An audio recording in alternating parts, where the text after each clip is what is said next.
नमस्कार, स्वागत है आप सभी का डीडी न्यूज यूपी के यूट्यूब चैनल पर। मैं हूं बरखा। कल की मायूसी से उभरकर आज भारत को जीत की खुशी मिली है। ब्रॉन्ज मेडल मैच में भारतीय मेंस हॉकी टीम ने स्पेन को 2-1 से हरा दिया है।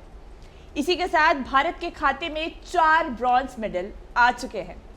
हमारे साथ एक बार फिर जुड़े हैं अमित कनौजिया, जिनसे हम जानेंगे कि वो इस जीत को कैसे देखते हैं। स्वागत है सर आपका एक बार फिर से। थैंक यू एंड कांग्रेचुलेशन बाका। Thank you sir. Sir, gold ना सही, ब्रॉन्ज ही सही, इस जीत को आप कैसे देखते हैं? देखिए, किसी भी खेल में ना जीतना बहुत ज़रूरी होता है, और जब ये हॉकी हो तो आपके लिए बिल्कुल कहते हैं लाजमी होता है कि आपको जीतना ही है।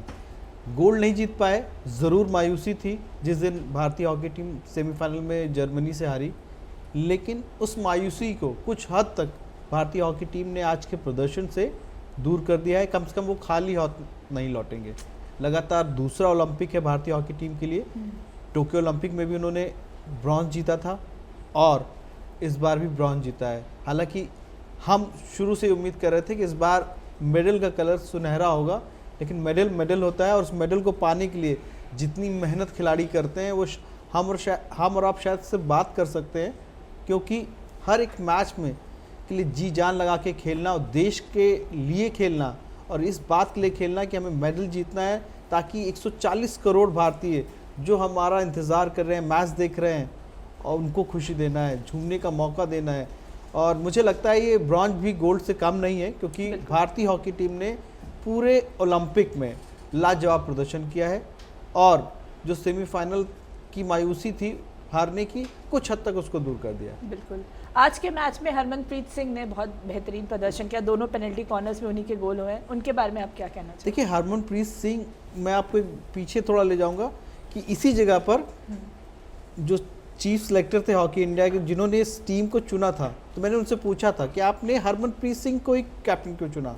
तो उन्होंने बताया कि एशियाड में हरमनप्रीत ने बहुत अच्छा लीड किया था भारतीय टीम को। वहाँ पे एशियाड जो हुए थे चाइना में, ग्वांगझाओ में, वहाँ पे गोल्ड जिताया था उन्होंने। उसी के बाद पूरा उनको भरोसा था कि ये जो लड़का है वो अच्छा करेगा। और उसकी एक और वजह थी कि बहुत बेहतरीन ड्रैग फ्लिकर है, यानी कि पेनल्टी कॉर्नर स्पेशलिस्ट। उन्होंने तो बहुत उम्मीदें जताई थी, जिसको हरमनप्रीत ने पूरी तरीके से सही साबित किया है। 10 गोल किए हैं। 10 गोल बहुत होते हैं। बिल्कुल। अकेले दम पर मैच जिताया है। आप क्वार्टर फाइनल की बात करें, ग्रेट ब्रिटेन के खिलाफ पीछे थी भारतीय हॉकी टीम, लेकिन वहाँ गोल किया। फिर उसके बाद स्पेन के खिलाफ गोल किया सेमीफाइनल में। एक और गोल करते तो शायद फिर से वो पेनल्टी शूटआउट में जाते, लेकिन मायूसी रही उस मैच में। लेकिन फिर फाइनल में 2 गोल करना, वो भी तब जब आप स्पेन से 1-0 से पीछे हैं और उस टीम के खिलाफ पीछे हैं जिसको ओलंपिक में 52 साल से नहीं हराया है। तो आप समझ सकते हैं ना कि सेमीफाइनल में हारने का गम, फिर उसके बाद सामने एक अच्छी टीम, और ये जज्बा दिखाना कि नहीं, इस मैच में कुछ कर गुजरना है, और ये आखिरी मैच है उनका इस ओलंपिक में। और वहाँ पे आपने टीम को जब जब ज़रूरत पड़ी उन्होंने गोल किया हरमनप्रीत ने।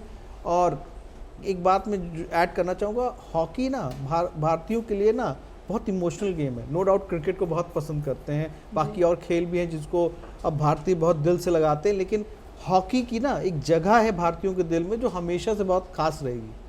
तो आज वो जब जीते हैं ना, तो मुझे लगता है कि हर भारतीय कहीं ना कहीं अपने आप को भावनात्मक रूप में वो इस खेल से अपने आप को एसोसिएट कर रहा है, खुश हो रहा है। भले उसने जाहिर नहीं किया होगा, लेकिन उसके मन में कहीं ना कहीं खुशी है कि भारतीय हॉकी टीम मेडल फिर से लेकर के आ रही है। लगातार दूसरा मेडल आ रहा है, और हरमनप्रीत ने यहाँ पे बतौर कप्तान दिखाया है कि लीडर कैसे होने चाहिए। हमेशा कहा जाता है कि फॉर्चून फेवर्स द ब्रेव। तो हरमनप्रीत वो बहादुर कप्तान रहे जिन्होंने अपने दम पर भारतीय टीम को कई बार मुश्किलों से उबारा, और आज भी उबारा। 30वें मिनट में गोल किया, बराबरी दिलाई। उसके बाद जब तीसरे क्वार्टर में आए तो शुरुआत में ही फिर से एक पेनल्टी कॉर्नर मिला और उन्होंने उस पेनल्टी कॉर्नर को गोल में बदल दिया। 2 पेनल्टी कॉर्नर को गोल में बदला हरमन ने। तो दर्शाता है कि आखिर क्यों उनको इस टीम की कप्तानी दी गई, और साथ ही उनको क्यों इस दुनिया के टॉप ड्रैग फ्लिकर में माना जाता है। एक उससे पहले कुछ साल पहले खिलाड़ी हुआ करते थे संदीप सिंह, उनके लिए भी हम लोग यही कहते थे कि वो भी दुनिया के बहुत बेहतरीन ड्रैग फ्लिकर है। लेकिन आज के दौर पे मुझे लगता है कि हरमनप्रीत से बेहतर कोई नहीं है। उन्होंने दिखाया है, हो सकता है कि लोगों के पसंदीदा कुछ और भी हों, लेकिन मुझे लगता है हरमनप्रीत ने परफेक्टली जो भारत को चाहिए था वो करके दिखाया। सर ये मैच इसलिए भी बेहद खास है क्योंकि हमारे गोलकीपर पी सीरीज का ये आखिरी मैच है। उनकी जर्नी को आप कैसे देखते हैं? देखिए 18 साल का करियर है उनका। कई ऐसे मौके आए हैं जब उनको मायूसी हाथ लगी है। 2021 में जो टोक्यो ओलंपिक हुआ, जिसको 2020 ओलंपिक कहते हैं, उससे पहले जब भी वो ओलंपिक में आए मायूसी उनके 2016 में रियो में, 2012 में, 18 साल का करियर उसमें अगर मैं गलत नहीं हूँ तो 18 साल का करियर, उसमें आखिरी 2 ओलंपिक में लगातार मेडलिस्ट होना, मुझे लगता है कि वो बहुत हाई नोट के साथ अपने करियर को ख़त्म कर रहे हैं। आमतौर पे हम भारतीय सिर्फ द वॉल की जब बात आती है तो सिर्फ एक नाम हमारे जहन में आता है, उसका वो नाम है राहुल द्रविड़ का, भारतीय क्रिकेटर। लेकिन अब से जब द वॉल का जब भी कहीं जिक्र होगा तो उसमें एक नाम और जुड़ गया है, वो है पी.आर. श्रीजेश। जिस तरीके से उन्होंने भारतीय टीम को जिताया है, हॉकी एक टीम गेम है और उसमें किसी एक खिलाड़ी की बात करना हमेशा गलत होता है, लेकिन गोल पोस्ट के सामने खड़े होकर कई ऐसे लम्हे थे जब हमें लगा मैच गया। आज ही के मैच में करीब 38 सेकंड पहले स्पेन को एक पेनल्टी कॉर्नर मिला, लेकिन पी.आर. श्रीजेश ने वहाँ दीवार की तरह अपने आप को खड़ा रखा और सेव किया। अगर उस मौके पे गोल हो जाता तो वो शायद टाई ब्रेकर में जाता, फिर पेनल्टी शूट आउट में वो मुकाबला होता, फिर से दिल की धड़कनें बढ़ती। लेकिन उन्होंने कोई भी एंटी क्लाइमेक्स पर ब्रेक लगाई और उन्होंने ये कहीं ना कहीं तय कर लिया था कि अब मैं यहाँ आया हूँ, ये अपना आखिरी मैच खेल रहा हूँ, न सिर्फ भारत को जिताऊंगा और एक ब्रॉन्ज मेडल ले करके जाऊंगा। और एज एन इंडिविजुअल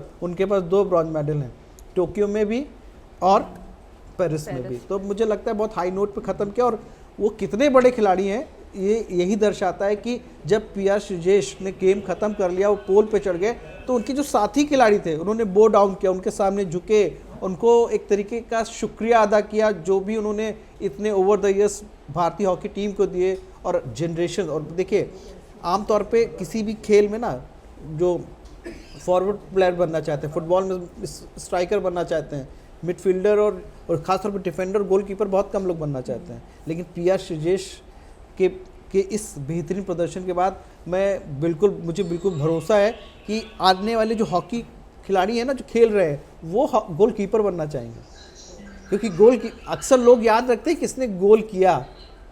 आप स्कोर लाइन उठाकर देखेंगे आज से 20 साल बाद, 30 साल बाद, तो इस मैच की जब स्कोर लाइन आएगी ना तो हमेशा लिखा होगा हरमनप्रीत सिंह 30वें मिनट पे पहला गोल, हरमनप्रीत उसके बाद 33वें मिनट में, लेकिन उसमें कहीं पी.आर. श्रीजेश का नाम नहीं होगा। लेकिन पी.आर. श्रीजेश ने जो आज किया है, और सिर्फ इसी में नहीं किया है, जब क्वार्टर फाइनल में ग्रेट ब्रिटेन के खिलाफ जब पेनल्टी शूट आउट में मुकाबला चला गया था, 2 सेव किए थे उन्होंने। वो भी अगर वो सेव नहीं करते तो हम यहाँ तक भी नहीं आ पाते। तो पी.आर. श्रीजेश ने बहुत ही आला दर्जे का खेल दिखाया और बताया है कि भारतीय फैंस को एक दूसरी दीवार मिल चुकी है, उसका नाम पी.आर. श्रीजेश है। लेकिन आज के मैच के साथ ही उनका करियर खत्म हो गया है। उन्होंने पहले ही ऐलान कर दिया था कि ये मेरा आखिरी मैच है, और hats off to P R. Sreejesh, जिस तरीके का प्रदर्शन उन्होंने किया और भारत को एक ब्रॉन्ज मेडल दिलाया। बिल्कुल। तो ये तो बात हो गई जीत की। हम उम्मीद कर रहे थे कि हॉकी टीम को गोल्ड मिलेगा। सेमीफाइनल मैच में अगर आपसे बात करें तो क्या चूक हो गई भारतीय हॉकी टीम? देखिए भारतीय सबसे बड़ी जो कमी थी, अमित रोहिदास की कमी थी। वो डिफेंस लाइन में ना एक बहुत मजबूत कड़ी थे, लेकिन उन्हें ग्रेट ब्रिटेन के खिलाफ मुकाबले में रेड कार्ड दिखाया गया। उस मैच में तो भारतीय टीम ने 10 खिलाड़ियों के साथ खेला, लेकिन वो कमी उनको जर्मनी जैसी तेज टीम के खिलाफ बहुत खली।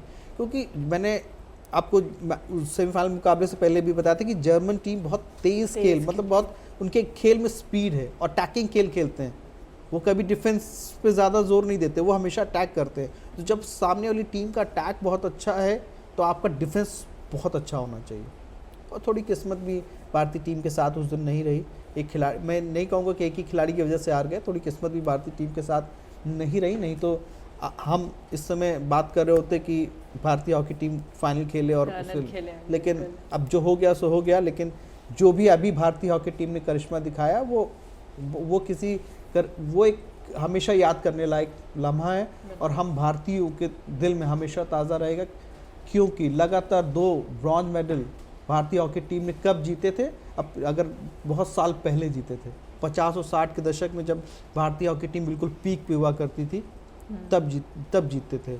और उस दौर में तो भारतीय हॉकी टीम जब ओलंपिक में जाती थी तो हमेशा ये माना जाता था कि वो जीत के ही आएंगे गोल्ड। हालांकि अभी भारतीय हॉकी टीम अपने पीक की ओर जाती दिख रही है, और जब जीते हैं तो मुझे लगता है कि आने वाली जनरेशन इंस्पायर होंगी, इस खेल को वो सब कुछ देंगी जो एक खेल को लोकप्रिय बनाने में और टॉप पे ले जाने के लिए, जिसको कहते हैं ना कि बिल्कुल टॉप लेवल पे, जहाँ पे वो गोल्ड जीतते हैं, वर्ल्ड कप जीतते हैं, ऐसे मुकाम पे ले जाएगी।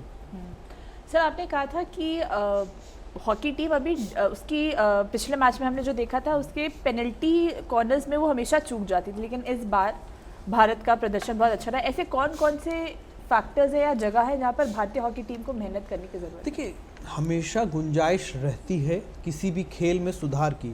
टीमें जो अक्सर वर्ल्ड चैंपियन या ओलंपिक चैंपियन बनती हैं, ऐसा नहीं होता कि वो उनमें कुछ कमियां नहीं होती। किसी भी टीम में सुधार की प्रक्रिया हमेशा निरंतर होती है।